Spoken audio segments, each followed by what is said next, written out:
What is up, guys? We're Morbid Curiosities bringing you another episode. I'm one of your hosts, Nicholas Ewers, and with me is the lightweight champion of the world, the morbid mistress of mayhem herself. Mercedes Martinez. Thank you, Nick, for that amazing intro. Hell yeah. Love to have you as a co host. Glad we're here. Glad we're Yeah. doing it. Happy Friday. We're recording on a Friday. We don't usually shout out the day we record, but it feels good. Early Friday record. It feels nice. It's light outside. We're about to talk about Terrifier, like a super brutal movie. It's feels good. Feels good to be a horror fan today. It does. And I was just thinking right now, when there's a month where there's a Friday the 13th, that should automatically be an extra recording day just for good luck. I'm down. I'm down to do that. We maybe should we have like a bonus episode that goes out on Friday the 13th? That would be like a Mm. once a year commitment we would make. We could come up with a special Friday the 13th bonus episode. Maybe that's how we take down the series. We do Ooh, one okay. movie every Friday the 13th. It takes us forever to cover. I'm okay with that. That'd be cool. I like that. We'll consider it. We'll put it down on the show's notes that we share. We're getting creative here, so let's keep up that momentum. I love it. Yeah, I'm trying to think of different ways too that we can get the listeners and fans involved. And listeners right now, like go check out our Instagram, morbid underscore curiosity underscore pod, morbid curiosities pod. And rate and review us 5 stars if you're enjoying what we're doing. We're covering the Terrifier movies right now. We did All Hallows Eve last week. Hope you guys enjoyed that. Don't know if you watched it. This one, you know, we're talking. We're This is what all the kids are talking about, right? Sure, let's go with that. They're all talking about the first Terrifier movie. Yeah, it's all their favorite. Do you have anybody in your life who is a fan of the Terrifiers? Yeah, one of my buddies, let's call him, let's see, Zeke. See, I didn't go with the AD name. Shout out He to Zeke. yeah, he hopefully he knows this is he's who I'm referring to. But yeah, he was the one who just hyped up all the movies to me, and I was just honestly surprised because I didn't think that would be his cup of tea, but he really dug these movies and he got me and my husband into them. So, well, I don't think my husband is like a fan, but I can say I'm a fan of Art the Clown now. Has your husband seen all of them? Yes, he's seen all of them except All Hallows Eve. He saw snippets of it when I was watching it. He was like, "Yeah, I'll pass." Yeah, pretty much. He almost every scene he's like, this dumb bitch. And I'm like, wow, that's how I talk all the time watching these films. But yeah, it didn't catch his interest at all. Yeah, that's understandable. I don't blame him for sitting that one out. It's cool. We talked about this briefly in the last episode, but it is cool, like the stranglehold, the grip that Art the Clown seems to have on the youth of America right now. Maybe Mhm, the youth of the mhm. world. I don't know. How listeners from around the world, what is the Terrifier's presence? Like, is this a big worldwide phenomenon? Actually didn't look up the worldwide numbers for the most recent Terrifier, but I know, like, domestically, it was a huge success. Yeah, so many people that I didn't even think would be into these films. All of them were. You saw all of these little toddlers, all these young ones. They're all dressed up as Art the Clown or the little pale girl from part two. That's not necessarily a spoiler, but yeah, you have so many people dressed up as him. So this is a crowd favorite with everyone. I love seeing it. Between this and the Smile movies, it's nice to have horror with fresh new iconography that is successful. Smile was a huge hit. Smile 2, I think, was. I don't know if it did as good as Smile, but it was still a hit. I love both of those movies. What do you have any thoughts on the Smiles? So I still need to watch part 2. I'm really intrigued by it. That sounds so bad because I haven't watched it yet and it's been out for how long? But the first one I did like it was fucking creepy, so I do want to see the next one. I got to squeeze it into our Terrifier bits. Smile, both of them are movies that are very mean to its characters, and it's something that I didn't realize that I wanted so badly last October, but I rewatched the first Smile and really fell in love with it. And Terrifier is a very similar movie. It's very mean to its characters. So I am kind of discovering both of these are blowing up in popularity. Before this, Saw was another big franchise that blew up in popularity. Uh, do audiences just really love horror movies that are mean to its characters? Hereditary is another one that blew up. That's pretty, you know, I'm not going to spoil Hereditary, but doesn't necessarily work out too well for everybody. I think that's what the people are going for. They are going for the fucked up endings of all these films. Yeah, and then on the contrary, movies like a lot of Blumhouse movies are pretty successful, and I would consider Blumhouse to make pretty softball horror movies most of the time. Their biggest success was like Five Nights at Freddy's, and that was PG-13, and I thought that movie was pretty bad.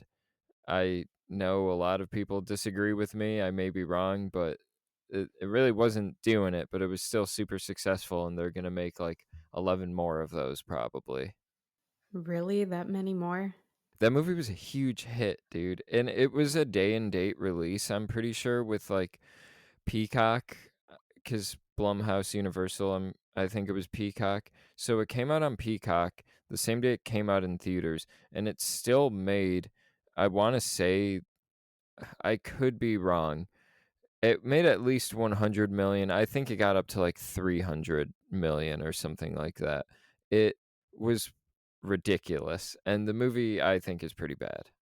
Okay, I've never seen it, and now I don't think I want to see it. You should check it out. We should watch that for the podcast. If we do that, like scary kids movies, maybe, because I would put that in the kids movies category. It's PG-13 and it's not that great. Also, we don't have to watch it or talk about it for the podcast either. That's not something we have to commit to. It just sounds like it's a favorite movie of yours, and you want me to watch it, so Mm-mm. it could become my favorite. I see what you're doing. No, it is far from a favorite of mine. I was not happy that I paid to see that movie. I don't remember why I saw it. I think it was one of the only ones in theaters. But then I was just so mad in the theater because one, it was bad, and two, I was dealing with a situation where the person I was with left their phone in the lift that we took to get to the theater, and I had to deal with that problem. So, fuck that movie. Fuck Five Nights at Freddy's. Movie sucks. Well, at least you have a good story to go along with that. I don't even know, man. I don't think it was worth the stress. I was so mad. All right. Well, stress aside, let's get into the topic at hand here. Terrifier. Spoilers ahead for Terrifier, guys. Even though not a lot to spoil here, you could probably listen to this podcast and still enjoy the movie, I'd say. But you should still watch the movie. Do you want to give your initial thoughts? Yeah, so it's funny because how I was saying in the previous episode, I watched the Terrifier movies backwards pretty much. The first time I watched the first one or this one, it was nah, I didn't really care for it. But I knew what it was going to be going into it. Everyone who had seen it or little reviews I watched, they all said the same thing. There's just carnage candy throughout the entire film. So that's all I was expecting. You know, I just made sure to eat prior before watching this.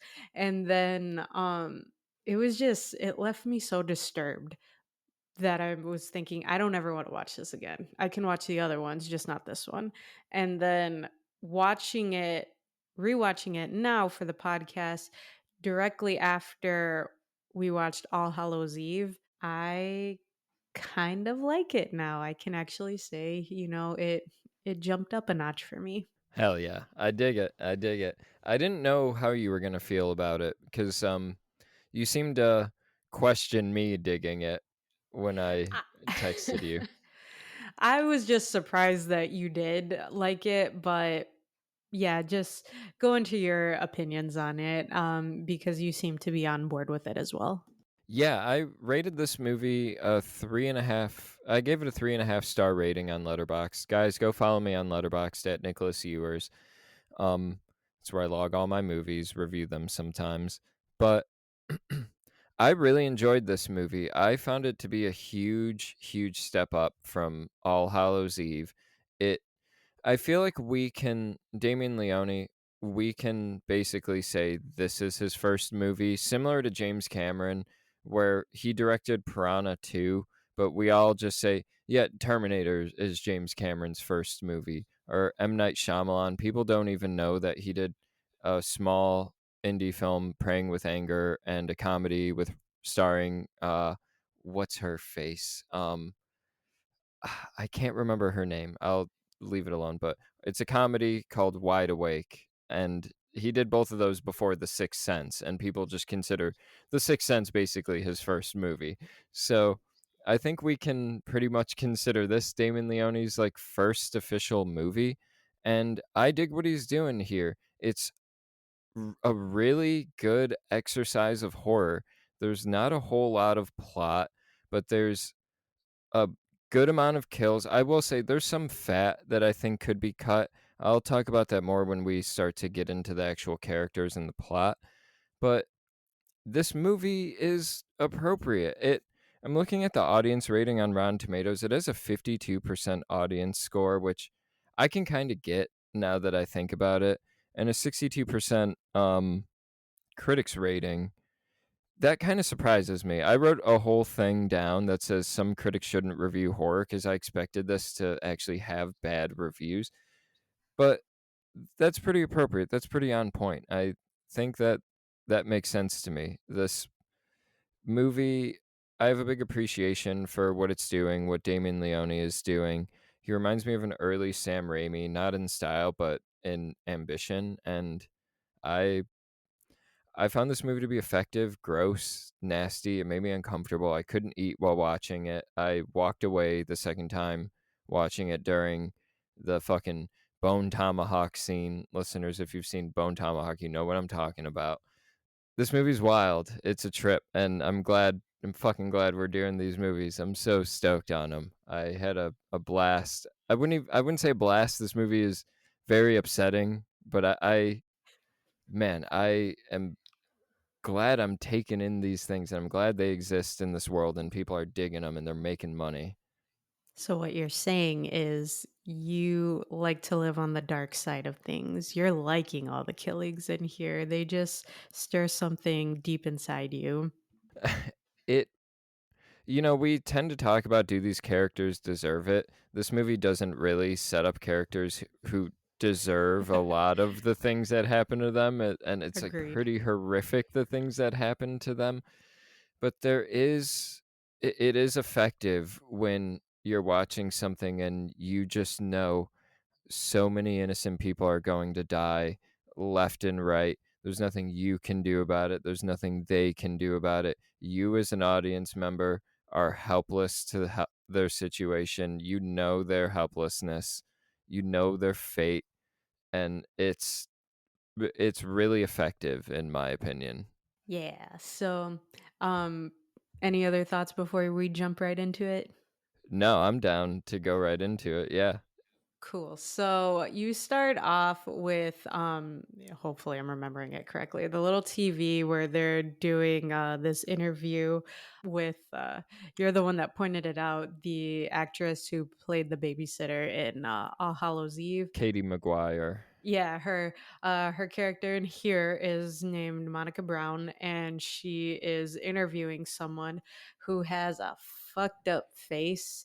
And it took me a few tries previously to watch it all the way through. And now it looks so bad. The eyeball, like this girl's face is just all fucking warped, and the features you see are her mouth and her like right eyeball, but it just looks like a little button or something, a marble. Yeah. Um yeah, and I don't know. I think that interview is shouldn't have been the intro because, after you get a little bit of, what happened with this girl, she was attacked by the Miles County clown. You see a big boot trash the TV, and then you see Art himself, just getting himself ready. He's putting on his makeup, and I like that for the opening credits scene. Like we're seeing him basically in a human form, so to speak, because he is applying his makeup and getting his costume ready. In the little mirror that he's using, you see that his nose is all fucked up. But the fact that he's putting makeup on, you never see killers or slashers do that. So I think if they had that in the beginning, just as the credit scene, and waited to use that interview towards the ending, it would have been a lot more of a solid buildup for me. I don't know if you think the same or not. I agree. It's very cool that he got a superhero suit up type of moment. It reminded me a little bit when you said how we don't see serial killers like that. It reminded me a little bit like Matt Reeves' The Batman, how you see Batman's makeup. I kind of like when you see through the seams of characters a little bit. You get that with a lot of clown characters, actually. I talked about the Joker last time. He's another one. It's really cool when you see through the cracks of these characters who are all dressed up. I have an appreciation for that. So that I find that very effective to begin the movie on. And now in retrospect, I do agree with you that I don't really love that the movie opens. I mean, we already said spoilers, but spoilers. The movie opens in media res. That's a character that is that's a scene from basically. It basically takes place at the end of the film. Yeah, we're basically seeing the ending at the very beginning. So, yeah, I don't love media res in a lot of movies, and it happens a lot. I just saw Sinners last night. Sinners opens in media res, and I always get a shaky feeling. Don't Breathe opens in media res for seemingly no reason, with just an old man dragging the girl through the streets or whatever. I don't really love it. It feels unnecessary. I don't know why movies tend to lean on it for their intros. So I do agree with you now that I've seen the movie and I know how it ends. I'm not gonna lie, the first time I watched it, I didn't understand why that took place there, like what her purpose was in this film, aside from, being one of Art's victims. Um, so yeah, just watching it now, or once they even introduced her character later on before her face was all jacked up, I didn't know that was her the first time I watched it. But watching reviews after watching this film for the first time, that was when everyone was saying, it's it's quite annoying that they opened up with the interview because they gave away the ending with this girl's character. I didn't realize it was the ending initially because I don't know if in the interview if they call her Victoria. I don't remember if they do, but I was watching the part where her sister Tara calls her. So you have these other two characters, Tara and Dawn. They're leaving a Halloween party, and Dawn's car, it has a flat tire, plus they're both drunk, so they can't drive. So Tara calls her sister, who is Victoria, and I thought, okay, is this when they say her name and that's how people automatically know this character was her? But she doesn't even say her name in there. She just says, "Hey, can you pick us up?" or whatever, however that conversation went. Um, but yeah, I can't remember if they said her name in the interview. Yeah, I don't think they say it in the interview, but they drop it a few times throughout the movie. But yeah, at the end, at the very end, they say we, I think the final line of the movie is, "Are you ready for your interview tomorrow, Victoria?" Or like, Something "Good like luck that. on your interview," yeah. Yeah, it was a little too cute for me. I didn't need that little wraparound. I appreciate Damon Leone for trying. They say your ending should mirror your beginning in some way, and yeah, it media res just isn't the way to do it for me. Do it like Inside Llewyn Davis, where it's literally the same exact thing happens, but just through a different sequence of events, and we literally get the same exact shot that we begin and end on. It's I fucking love the Coen brothers. Spoilers for Inside Llewyn Davis. No one cares. Yeah. This is a horror podcast. They're not watching that. Shut up.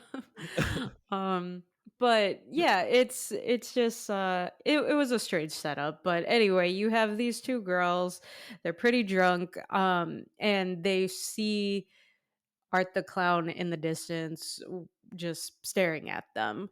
And the one character, Tara, she's freaked out, and then he just disappears. So they decide to go get food at this small pizza shop.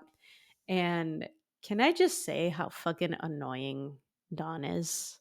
Hmm. She has a stupid voice, or voice tone of voice, and you could just see her being that ditzy character. And both of them annoyed me, because this is a situation where the women in the movie annoys me, because both of them went to a Halloween party and they were both drinking. If one of them can see that the other one is getting way too fucked up and it's nearing the time that they're getting ready to leave, maybe that other person should sober up. That way they won't be in the predicament that they found themselves in. I'm just saying. Yeah, or have a ride prepared. Call a Lyft or an Uber. This was like 16. 2016. Yeah, Lyft and Uber existed, definitely. That's not even proposed at any point. They stay stranded at a pizzeria, which, gotta say, kind of scary looking pizzeria. Looks like a place where people would be murdered. Yeah, it looks like a place where, it's just a setup for drug deals to go down, honestly. Did you mention the part where they see Art initially in the street before they go to the pizzeria? Yeah, so he's already on his radar. He saw them. The girl Dawn is just like in her own little world, where Tara, she sees him staring at them and is already getting on edge, and was a little freaked out about him when they were at the pizza shop. So then once he makes his entrance and just sits down, she's just thinking, "Fuck, he followed us here." And their little stare down was intense. And Art's carrying around a garbage bag this entire time. Did they ever explain what was inside the garbage bag? Do we ever see? I don't think they do it in this one, but they show it in part 2. They do? Okay. Wow. I didn't know we were going to get that reveal. Okay. That's Oh interesting. shit, sorry. Spoilers for Terrifier 2. We see what's in the garbage bag. Yeah, that's like the least expected thing. I was just like, oh, it's kind of cool. They just had a garbage bag and they don't explain what's in it. But damn, that's a nice little payoff. I like when movies pay certain things off. But yeah, when they go to the pizzeria, Art is sitting there looking fucking shitty and like mean. And I like how randomly it cuts to him just kind of giving a very just weird smile. How would you describe that smile that he gives? I can't even find a word. It's like fake joyous. His teeth are vicious looking. Yeah, like sinister, satanic looking, not satanic looking, demon looking. Kind of cutesy though. He's very playful, Art. He is very playful. He has kind of a childish demeanor in that point. Mhm. But so yeah, he ends up well, you were speaking of Dawn and how wild she is. She ends up going and sitting on his lap to try and get a selfie with him Oh and my post it on god. Instagram while her friend is like, "What the fuck are you doing? Don't do this. Stop doing this." It's like you're such a bad friend. Dawn is just annoying drunk girl, like drunk white girl, stereotypical annoying drunk white girl. Man, I'm, Mhm. like, frustrated with a fictional character right now. See, now you see my or feel my pain. Um, Random question, how old do you think these 2 women are? Oh, man, with how, like, obliterated drunk they're getting and being irresponsible about their car, I would guess, like, 22. That's what I figured as well. It just reminded me of, the this, one episode of, Hot Ones, I think. Jenna Ortega Oh, was yeah, she was on there, and they were, asking her questions about, how do you feel about the teenage characters that you portray in, the movies and shows you're in, and she had said, "I wish they were." I can't remember word for word, but she was basically saying she wishes that they were more intelligent. They're kind of playing stereotypical teenagers where they're naive or they just go into stupid situations that they can't dig themselves out of. And I wish they had a little more credit to, use their brain in these situations. And that's exactly what I was thinking of in this movie. Just, are you that fucking dumb and that drunk that you're gonna go to some random ass clown, this random ass person, and sit on his fucking lap? He could have easily assaulted you right then and there, but yeah. no, let me get a picture for the gram. Yeah, not with those teeth. The only justification you could give is that's a really good Halloween costume. But Yeah, it looks terrifying still. Not to almost say the title of this movie. you were waiting to use that one, weren't you? I keep accidentally using it. I'm trying not to say terrified because I use that word a lot anyway when I'm talking about things that are scary. And in this franchise, it's just going to sound stupid when I do it. Not really. It'll go hand in hand with it. Well, thank you. I appreciate that. I feel dumb, but thank you. I'll try to get over it. Yeah, but realistically though, unless you know someone that you're trying to take a picture with who is all decked out in a costume, you are not going to go sit on their lap. You will be like, "Oh my god, let me take a picture," or you'll just go and stand awkwardly next to them, just not go sit on their lap. That was just too much. I hate Dawn. It really was. It's you just can't do that to anybody. I don't think anybody's allowed to just sit on somebody's lap without full consent. That shouldn't be allowed. Guys, just a message from Morbid Curiosities. Don't sit on anybody's lap without consent. Yeah, because imagine what if he was going along with it. He went along with it. Like he hugged her or he like booped her nose because she kind of like touches his nose a little bit. What if he started being extra creepy with her? She would have turned that shit right around and started freaking out about him. But he didn't. He just looks at her in the picture. But yeah, just don't fucking do it. Use your damn brain. Yeah, that was the most chill Art has ever been in his entire life, was that moment. Which I'm surprised she fucking just takes his hat off or, like, snaps his hat off. Oh, yeah, and snaps it Yeah. in his face too, right? Yeah, you would think that was going to be that alone would have set him off, but no, he kept composed. He had a plan in mind. God, Dawn sucks. The a lot of these characters are kind of dumber than they should be. Like, there's a point, not to jump too far into the movie, but Tara and Art have a confrontation, and she has a good upper hand on Art. He's on the ground in pain, and she's like, "Come on, get up, you Mhm, motherfucker, get up!" mhm. And I'm like, "What are you doing? Kill this guy! Right. You why are you making this a fight? This shouldn't be a fight. This guy has cannibalized people. He's just, he's a menace. Get him off the streets.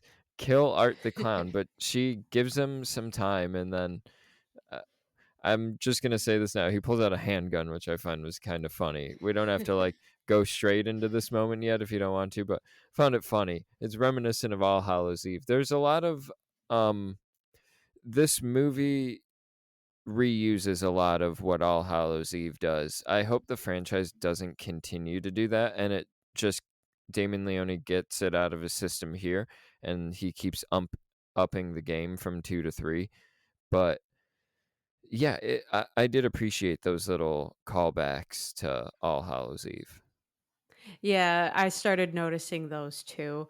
Um, but yeah, the whole little fight scene, that was just dumb. You have the upper hand with him being hurt. Okay, start hitting him more or just attacking him more. And that was one um gripe that I had against this film too, because everyone who has the chance to attack Art, they stab him once or they hit him with something once. And then once he falls, they're just thinking, okay, I did my job. Let me leave. Well, then Like, they hide. They corner themselves immediately. Victoria exactly. does that, and that leads to her fate. Everybody is cornering themselves right after they hurt Art. Yeah, it's stupid because I had even asked my husband what with one of the scenes that we were watching, just or I didn't ask him, but I had talked to him just saying, okay, in an event like that, if someone's attacking me or if I saw this type of brutality against a friend of mine that I was with or anyone for that matter, the guy who is committing all these acts, if I have a chance to attack them, I'm not just gonna stab the guy once or hit the guy once. I will probably go crazy and whack the dude like so many fucking times on the head, in the back, stab him, whatever. Not just this little dainty one time deal and then think, okay, he's dead. Do you see where you hit this guy or stab this guy? It's not enough to fucking paralyze him or kill him. Get it together, people. Yeah, I would almost be too afraid to stop, like, defending myself from this guy. Right? Hmm. Especially, he's fighting Art after she just saw her friend get sawed in half. This fight takes place after that scene. Yeah. You saw him in half. That's how you deal with this problem. Exactly. Something should click in your head, in your mind, to attack this guy and avenge your friend. By the way, how did you feel about that scene? That is the scene in here that everyone refers to. Yeah, I didn't know that was in this movie. I thought that was in Terrifier 2. It really caught Mm. me off guard. I was like, "Oh fuck, we're doing this right now. I'm watching this today."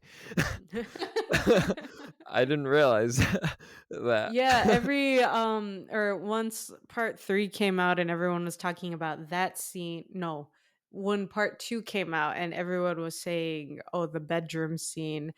I didn't know what they were talking about since I didn't watch it. And then when part 3 came out, they were thinking, okay, the shower scene, there's the scene in each one. So I was wondering, okay, well, what's the scene in this one?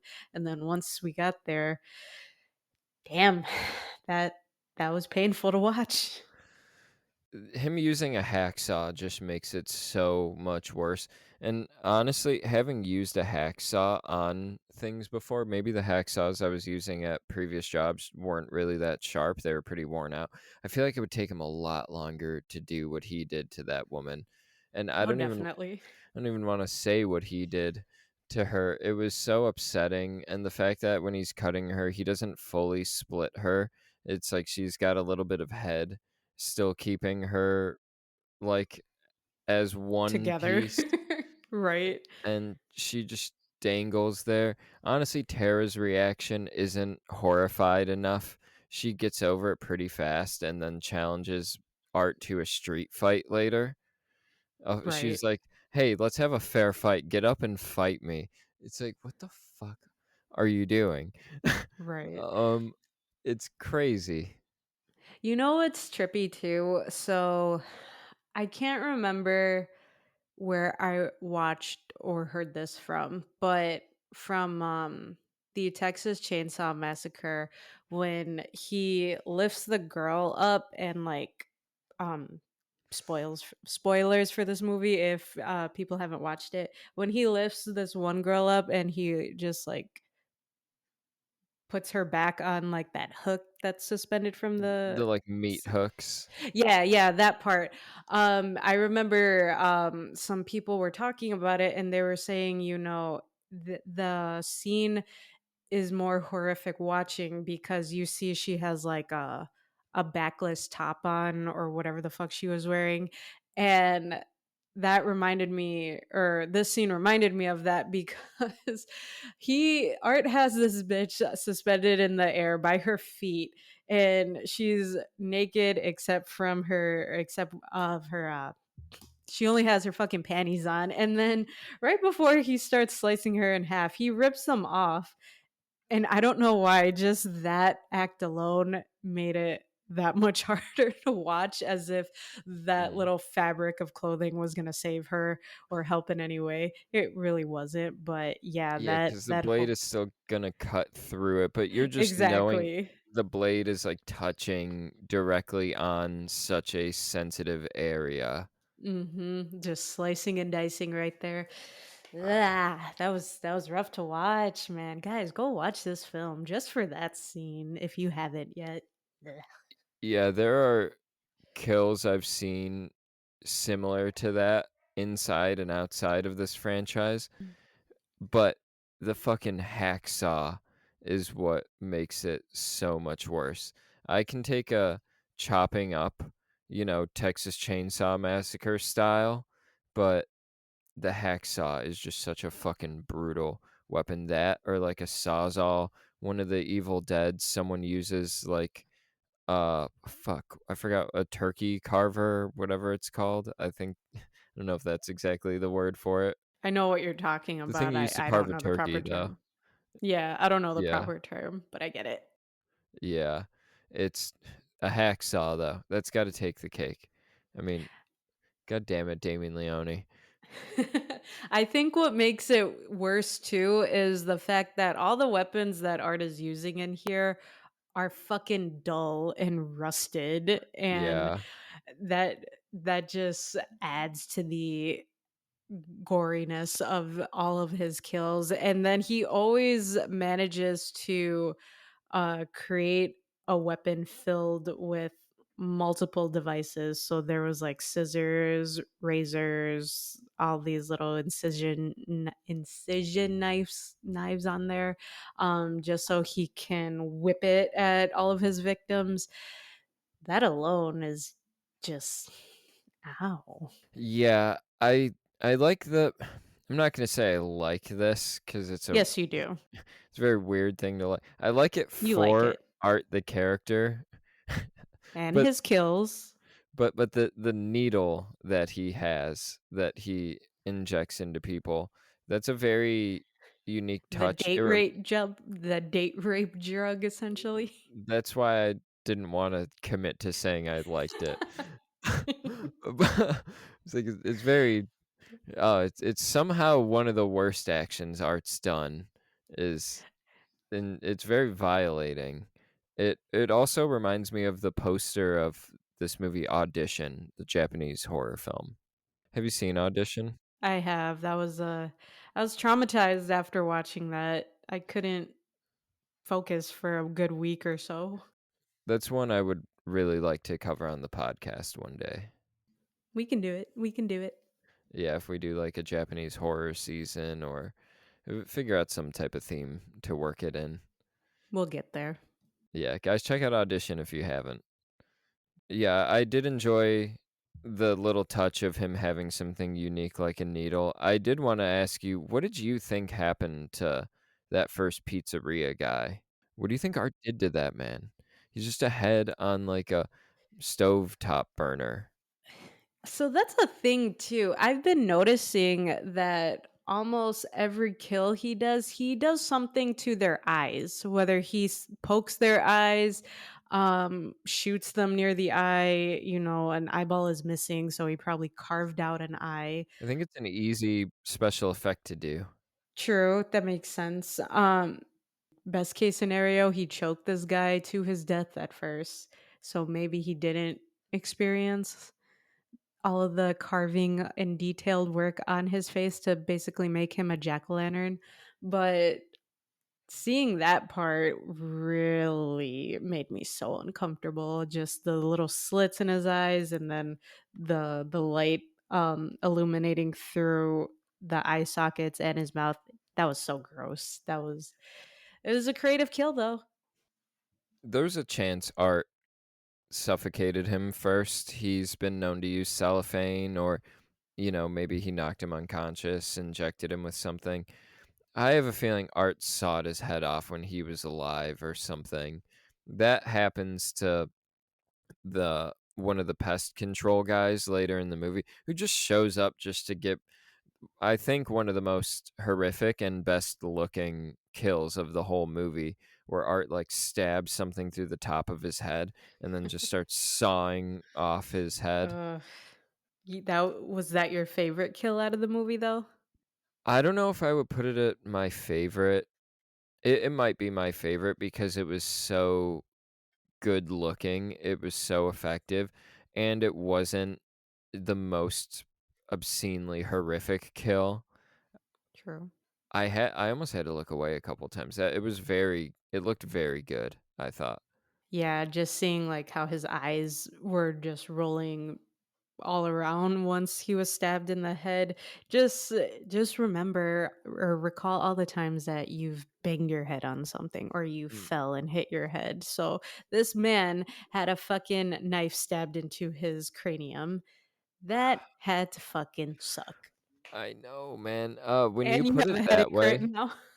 I do, yes, for the listeners. I right when we started recording, the worst headache I had started, but it's not as bad anymore, but man, when you put it that way, like imagining being hit in the head, I've taken very hard hits to the head. I like stood up very quickly and bumped my head on a steel like garbage compactor door and my head started bleeding. That was one of the most painful bumps to my head I've ever gotten. That's why I talk so slow, listeners. It was that head injury. At least we know why. Yeah. That's a good story to go along with that. That was funny. Yeah. That's not actually why, but I do tell people that. One question that I wanted to ask you was how do you how am I asking this? How do you feel about art's mannerism and behavior when he just in this film in total? Like let's start with that first. I really enjoy it. He gets very angry and has a lot of like human moments. You see him get hurt and he really shows that he gets hurt. That did catch me off guard. I expected him to be a bit more silly just because the art that I've seen on social media and in videos, pictures, the art iconography is a bit more silly and I've been exposed to him outside of this movie. So it did catch me off guard, but I do really like the silly mannerisms that he has in this. He doesn't the angry brooding thing doesn't fully work for me, but I dig art. Do you know what I mean by angry brooding? He does seem angrier in this one, kind of, or more human.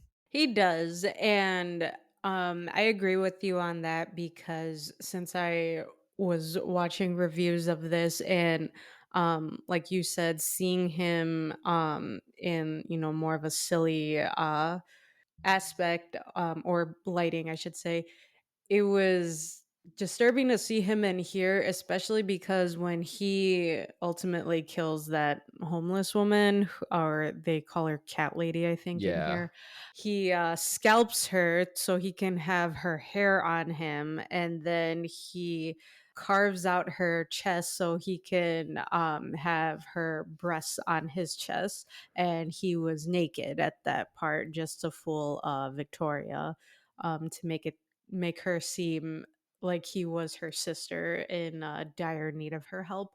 But when he starts walking up the stairs looking for Victoria, he's walking in such a dainty Yes. way, and he kind of is just flowing and just doing these weird little fluid movements, kind of like a ballerina type of deal, and just like flipping his hair. He looked so fucking scary at that point to me because the lighting on him, it kind of, highlighted all of his facial features, and it just looks so fucking scary. That's all I could say. So him just moving in that type of setting, I guess, it just really freaked me out. So he was a lot more scary in here than I thought he would be. Yeah, the first time I saw that scene, I didn't actually realize. At first, I thought he was wearing Tara as a skin suit. I didn't realize he was naked.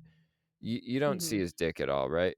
You don't, or you see something, but yeah, I they kind of darken that area. I was wondering, I didn't like fully pay attention to I didn't catch it too much, but I was wondering if he was doing like a Buffalo Bill Silence of the Limes Silence of the Limes. Maybe it's like Silence of the Lambs, Buffalo Bill style. He was tucking his uh his private areas down. I didn't fully clock what was happening. He could have. Movie was too upsetting to really pay attention for genitals.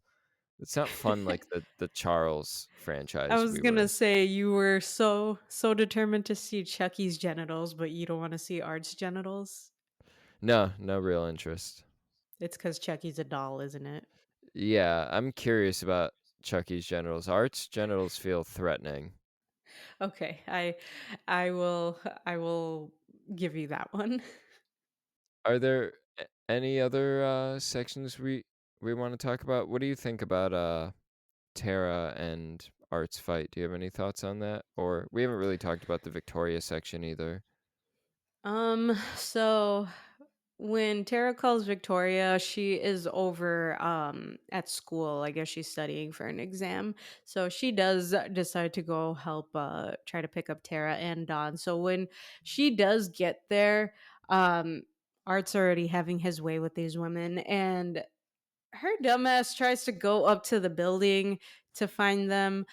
I'm not gonna go fucking look for someone if they are calling me to pick them up in the middle of the night, damn near early ass in the morning. If you are not where you're supposed to be, I'm gonna leave you.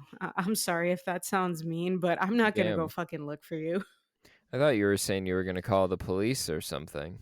No, fuck that. There is no one on the street, and I think that's what makes these films even more disturbing to watch because I know they're low budget films, so they don't have a lot of extras, but the fact that you don't really see other people on the street where they're at, you just feel that much more secluded in those areas. So knowing that no one is around, you don't see your sister or her friend in the car that they're supposed to be at, you're gonna go fucking get out in the middle of the night and by this random ass building to go look for them, and then you see Don's scarecrow hat on the ground, and then apparently Art knows how to use phones and knows how to text, so he texts that they're in the back or something. So she goes in the back to look for them, and then ultimately goes inside of this damn building to go look for them. Fuck you. I'm not going to search for him or search for them. No, go away.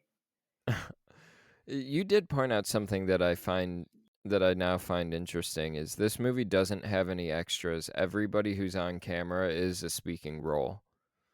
Yeah, so you literally get that feeling throughout the whole film that there are only one or two people per scene, forgetting that, you have a whole crew watching them and, setting up the entire scene in general, but you really feel like you're alone watching this person. So I keep saying it just adds more intensity to the scenes. It creates a creepy atmosphere.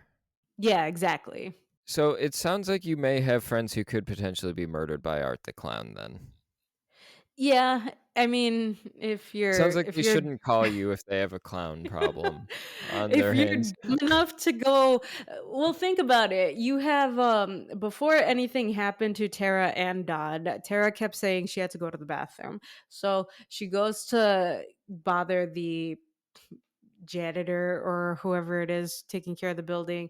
He's a Um, pest control guy. I wrote Pest down in my control. notes 45 times that he was a custodian, but Oh, then later, twice at the end, I have pest control guy in parentheses. By the way, I liked his character a lot. I liked that they called him a creep and made fun of him, and he was actually, like, a a kind of a good nice guy. guy. Yeah. Yeah. And that was the thing too, because she asked him to use the bathroom. After saying no, he does let her go in there, and then he's telling her, "Yeah, there are rats in here," and he's trying to make sure the bathroom is clear of all these rodents. And she's actually the one that's making conversation with him. Okay, well, what if one comes out of the toilet? Bitch, that's your problem at that point. But he, at first was standing a little too close to her for my liking when they were talking about that, but then he was just, well, I'd better make it quick, and he starts walking away. But then, yeah, they try to make him seem as if he's a bit of a creeper because he turns around and he looks at her asking, "Do you want me to wait for you?" And she said, "No, I'm fine." And yeah, he walks away. So you're thinking, okay, is he gonna do something to her? Is he gonna, I don't know, try to stalk her after that? But he doesn't. He goes and does his thing. So you feel bad when, he gets attacked by Art, but after she uses the bathroom, her dumbass wants to go explore this building. Do you not realize that you left your friend outside who, yeah, is a dumbass piece of garbage for getting drunk enough where you guys can't drive home? But I'm not going to go explore an abandoned building by myself for one, or possibly ever for that point. But yeah, you have I mentioned how dumb these girls are in here? I'm sorry. They are. They like fucking exploring and getting lost and backing themselves into corners with Art the Clown coming. Dawn also too. Lock your fucking doors. It's Oh my Halloween night. god. Like the middle of the night, you're listening to a radio station talking about how the pizza place you were just at, two people were just brutally murdered, and you're like, I think I'm safe here to be alone with my doors unlocked on this street. It's like, for fuck's sake, you have a flat tire. You're calling a lift and dealing with that tomorrow. Right, exactly. If you're drunk with a flat tire, I don't care wherever I'm at now. I have it instilled in me. If I drive somewhere and someone's with me and I'm waiting for them in the car, I just lock my doors once they get out. Or if I'm somewhere and I park, I automatically lock my doors just because of fucking movies like this. Anyone can open the door and climb right in. Nope, not having that chance. this is a true story. I had three people get it. One guy actually got into my car. Two guys came around the other side and tried to open the door. I locked it in time for those other two to not get in on the other side, but some guy fully made it in my car, and three people tried to rob me back in about, I think this was 2006, no, 2018. What the fuck? Where were you Yeah, at? I was in our like hometown over I don't want to say the name of the place, but You don't have to. I won't get into all the details, but yeah, I was able to get out of that situation like somewhat unharmed. Holy I shit, that's scary. Yeah. Bad idea leaving your doors unlocked in the middle of the night, especially given, I mean, I don't know. Maybe some people didn't grow up where that's just what you were taught. You just lock your doors. I mean, I go to people's houses sometimes and they never lock their front door. Yeah, that I don't know how. It was a little funny because the town that our high school was in was like labeled the bad town or Mhm. whatever compared to the little suburb that I was in. And I remember I had my friend with me and his friend along with him who I was about to date at the time, I guess. But they came home, or they came to my house with me, and my mom, she would always have the door open, but if she had the screen door just closed, she had that locked, but she had it unlocked because she knew I was coming home. So we were walking inside, and me and my one buddy were going upstairs, and then when I looked back, the second guy was just asking me, "You're gonna leave your door open?" And we were both laughing a little bit, like, "Yeah, we do that out here." And he was just so shocked by it, because out in the city of our high school, which is where he lived at, they could never leave their door open like that. So but now, no matter what, I'm always locking my doors because fuck people. Yeah, that's a real state of Indiana thing, leaving your door unlocked and wide open. It's like, look, I get you guys are allowed to have guns, but fucking chill out, okay? Yeah, Close your door. exactly. If my screen door's open, or like if my main door is open, the screen door is locked. Oh yeah, definitely. I can't leave both doors open. That's nope, not a good time in the world for that.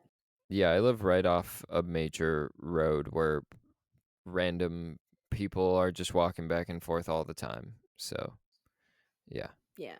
Yeah, so moral of the story is, kids, lock your fucking doors. Even when you're in your house, lock your door. Are you one of Yeah. those people that sleep with your room door open?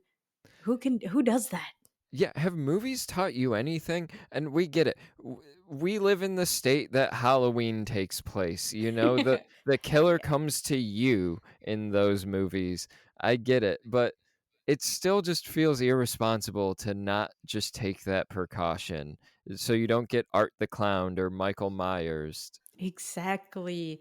I honestly don't know how anyone can feel comfortable in their home without having a door locked. Yeah, so Dawn should have locked her car doors. Maybe did she deserve her death? Honestly, probably not. I don't Yes. think anyone.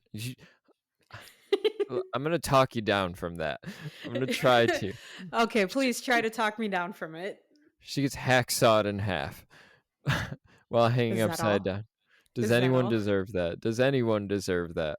She does, because her dumbass got Uh, too drunk, left her oh friend my hanging god. like that, then went up to a fucking stranger to go sit on his lap just to get a picture, and then doesn't even give a shit that her friend is visibly uncomfortable, and then is telling her, "Oh, go pop a squat in the alley so you can go to the bathroom." Then she's yelling to the exterminator guy, "Oh, she'll make it worth your while if you let her use the bathroom." And then, not being aware of her surroundings in the car, just trying to take more pictures of herself, and then hears about Art the Clown and his murders on the radio, and then didn't fucking lock her doors, so that gave Art the opportunity to enter the car and then have his way with her. She was stupid. She was dumb. She deserved to die. Well, it sounds like Dawn did suggest peeing in the alleyway, which probably would have avoided half of these problems. They would have never split up. They wouldn't have, probably, but they were both stupid. And because Dawn was the shitty character in here, she deserved to die. What about by like lethal injection though? Does it have to be hacksaw from vagina to face?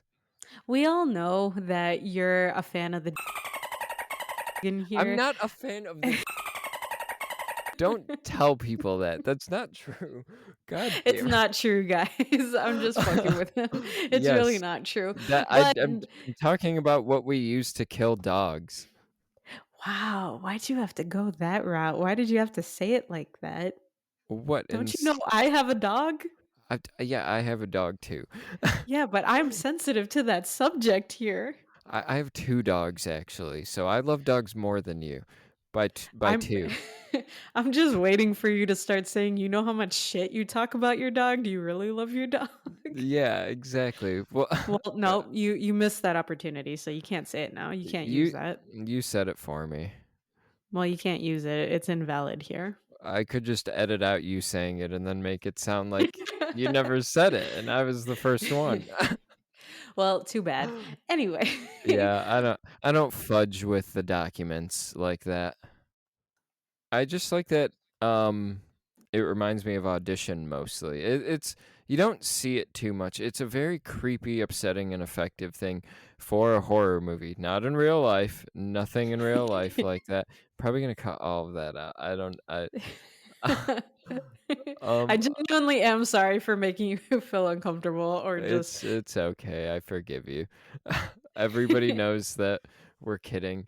And honestly, it was the funniest part of the podcast. It yeah, just probably. But, yeah, ultimately, Dawn deserved her death, and did she deserve the way that she died in here? I would say yes. God damn it. I'm So you think she deserved the hacksaw She all the way did, through? she did. I think she even deserved to be cut all the way through, not just hanging on by a thread there. She deserved Oh, it. that hurts just thinking about it. Oh man. It I does, and I'm the woman here. I really thought good point. I really thought I was going to convince you. That is a good point. You are the woman here. I never thought about it that way. You know what's funny though? I already have not an argument, but an argument per se, prepared for part 2 that I'm interested in hearing your thoughts on. So we'll, and it's similar to this. So we'll see about it when we get there. I might watch part 2 today. I'm really just fucking marathoning through these since we're recording these past two episodes pretty close together for the listeners.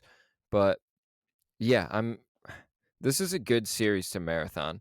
They're not that long and they I don't know. Again, maybe you could cut out All Hallows Eve. No offense to Damien Leone. I have a great respect for you, but uh, you could marathon this trilogy pretty pretty easily. Knock it out in a day. Have a pretty good time. Watch it on Christmas time. Every Christmas. Yeah. Yeah, Terrifier. exactly. It's funny because everyone always asks me, like, how are you going to watch horror movies around Christmas time? It's like, okay, well, you know, how many movies are based during the Christmas season that are horror movies? You have plenty to choose from. So this is now one of them in your face. Even just snowy uh Christmas movies. And there's an argument that one of the entries in here is a Christmas movie. So by default, you could just marathon the whole thing at Christmas. Mhm. Mm. Exactly. It's like Harry Potter. Some of it's at Christmas, so they're Christmas movies. Some of Terrifier's Christmas, so they're Christmas movies. This is a Christmas series. And for all of those who live the lifestyle of every day is Halloween, they could be an everyday movie, an all year round type of movie. Is Terrifier 2 a Thanksgiving movie? That's what I'm wondering. No, it is a Halloween movie. God damn it. They had an opportunity there to get the three holidays in a row because this is a Halloween movie. And three, I mean, we've already alluded to Christmas. Two should be Thanksgiving. Why is two not Thanksgiving? Because Halloween triumphs over every holiday. I don't know, man. Art could be dressed up as a pilgrim. There could be some commentary done with that. But who wants to dress up as a pilgrim when you can dress up as something creepy? Pilgrims are arguably creepy. They're horrific. They, are responsible for genocide, right? Sure, let's go with that. They could be creepy. Real life horror. Um, we need more Thanksgiving movies for our Thanksgiving season. Damn it. We only have Thanksgiving. That's the only one I can think of. We can use the film You're Next. It's not really a Thanksgiving film, but it's in winter, so we can say that could be a Thanksgiving movie. You're next. Great movie. We'll definitely, that'll be one to cover on the podcast because that movie needs some championing. People, I think, have forgotten it. Adam Wingard has went on to do those goddamn Godzilla Kong movies, much like Brian Tyree Henry we were talking about. They work together. There's a link to be made there. But yeah, he's been fucking working on those movies. People need to be talking about You're Next, not Godzilla Kong. Yeah, I'm actually surprised about how many people don't know about this movie. It also got a lot of hate when it came out. I know a lot of people that don't like it, and I honestly don't understand it. It's one of the best home invasion movies I think I've seen. I think it's better than Strangers, and Strangers is a more popular movie. Your Next is like thrilling. Really? I They're very what different if vibes. Strangers is like very upsetting. Your Next is kind of fun. it is, but has anyone shared why they don't like why they don't like Your Next with you? No, I've just heard from friends over the years when it gets brought up, they're like, "Oh, that movie sucks." There's I a don't couple think it did. movies that have had a reputation like that as I've gotten older. Like, a lot of people like, I've known growing up have said they thought Cloverfield sucked, and they always just point to the found footage camera aspect, and yeah, you could hate the genre, but that's not really a full-on criticism of the movie. I love Cloverfield. I love found footage in general, though. I do too, and I haven't seen Cloverfield, so I do need to watch that, maybe for the pod. I would like to do Cloverfield and 10 Cloverfield Lane. Um, I was thinking about a monster series at some point, getting like classic Godzilla. I would love you to watch the shirt I'm actually wearing right now, Shin Godzilla. That movie fucking rules. That goes hard. Godzilla minus one, the original King Kong, Peter Jackson King Kong, and then things like the movie we were just talking about. Hell yeah, we'll make it happen. Have some type of monster series. But then 10 Cloverfield Lane is a monster movie in a different way, but that might end up needing to go in a different type of season. Or we could just do the Cloverfields. If we have a two movie series we want to knock out. Or if we want to do three movies and watch the shitty Cloverfield 2, which I'm fine if we don't watch Cloverfield Paradox. All right, sounds good. Any final thoughts on the first Terrifier film? I guess I kind of want to just talk about Victoria and her ending a little bit. Yeah, basically Art terrorizes Victoria at the end. She runs into a shed. Art crashes through it in a truck. Again, another thing that happens in All Hallows Eve, Art drives. It feels very Michael Myers. I don't mind it, actually. It felt weird in All Hallows Eve, but I don't mind him driving and using a handgun. It feels really sloppy, and I like that he's kind of sloppy in this movie. I feel like he's going to Mhm, get more sadistic, fucked up, and theatrical in the sequels. But he bursts through, knocks her unconscious, and then the police come in. He munches on Victoria's face. Ah, it's so ew. fucked up. And then he puts a bullet in his head and ends up at the coroner's office with the pest control guy whose face got smashed in. And ultimately, you think he's dead, but the lights flicker. He comes back to life a little bit and strangles the coroner. And the movie ends there. I found it to be pretty cool. I like that ending. I didn't need the little button with Victoria at the end. It was good to see her face. It didn't look that great, but it's Mhm. nice to know she's sticking around. I mean, she really shouldn't be sticking around. She doesn't have much to look forward to. Yeah, I know a little bit about her character, and I find her very interesting. I'm not a fan of her character. I'm excited to see what happens in two.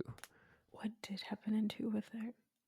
Oh, yeah, okay, let me not spoil it, but anyway, so, I found it amusing when Art was in the truck and he just crashes through the doors, and he's just dancing along to the music playing on the radio. That brought it back to a little humor with him not just being super fucking sadistic. He is still being playful, even though he just rode on a little tricycle not too long before that. Oh, that was so creepy, and the tricycle sitting there with him not riding it and it's on its side. I was like, "Oh my god." That was the scariest part of the Mhm. movie for me.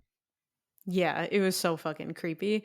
With him just, being in his little playful mood again, but then coming out, going up to Victoria's body, and then just eating bits of her face. I did not fucking expect that. So when you're hearing all the sound effects of him eating her face, that was so disgusting. And you see him putting chunks in his mouth too. Yeah. Yeah, isn't it when, like, the cops show up? there's like a piece hanging from his mouth or something. I had to Mhm. turn away at that point. This is why we warn you guys, don't watch this movie while you're eating. I mean, if you have a strong stomach, go for it, but not for me. I'll pass on that. Yeah, Um I couldn't do it. Not for Terrifier. All Hallows Eve, I think I could have done it, but not this one. Yeah, that was just an ending I was not expecting. Even though they do show Victoria's character, I just didn't expect her face to turn out like that because he's fucking eating her face. So it was just such a different extreme to go from him just, you know, jamming out in the truck to being that brutal with her. This guy, he's relentless. He's pretty fucked up, this Art the Clown guy. Now, I'm wondering how he survived that bullet to the head. Part of me was thinking, is that a theatrical gun? Was there a fake bullet in there? And I mean, there would be some on the scene investigation probably to make sure he's actually dead. So I'm excited to see what happens, how they justify him being alive in part two. Well, I mean, to me, just from this one, it sounds like or it looks like he is having or he has some supernatural powers within him because when the coroner opens his body bag, he arts looking at him in his direction, and then with the all the power and electrical shit just flickering on and off, I'm thinking, okay, that's all the evil within him is just sparking up everything, and that could be the only reason he's alive, in my opinion. That's at least what I got from that part. Yeah, I was wondering if he started off supernatural or if he becomes supernatural as the series goes on. I'm still not too sure what Art's full deal is, and I have a feeling Terrifier 2 is really going to expand on the lore of Art the Clown. That's the thing that I'm the most excited about with these horror movies is because I know that this has a reputation for having lore, and I love that we have horror with lore back in it. It's cool. Like it seems like there's going to be a history to art and whether it's rich or not.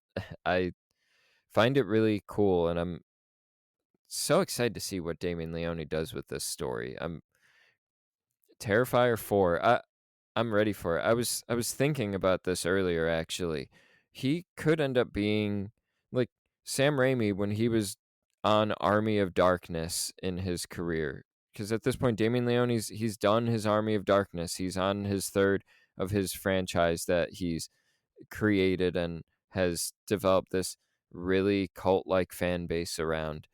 And I'm wondering if we're seeing the next Sam Raimi and years from now if he will be in charge of like maybe not a superhero movie because that's all Marvel and DC, but if he'll go to the levels of directing a Spider-Man and completely redefining l- blockbuster filmmaking or doing something pivotal with cinema or something that really connects with wide audiences. I have no idea what his career is going to be like, but I'm fucking on board for him now. It's really exciting. He may live in Terrifier land for the rest of his career, and I'm okay with that, but he's here and welcome fucking Damien Leone.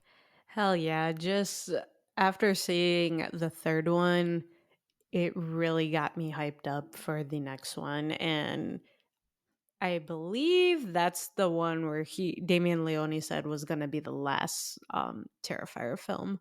Terrifier So 4. yeah, he at one I point want like said 6 of these things. I think he said he wanted to do about 4 or 5 of them, but I feel like I read somewhere that Terrifier 4 would be the last one. I could be wrong. Guys, you who do your research better than I do, help us out here. Is Terrifier 4 going to be the last one, or will we get about 6 of these like Nicholas wants here? Let us know. Yeah, hopefully. I mean, if he's like I've got 4 stories and I'm ending it there, totally cool. Get out while you're ahead. Don't bleed this thing dry.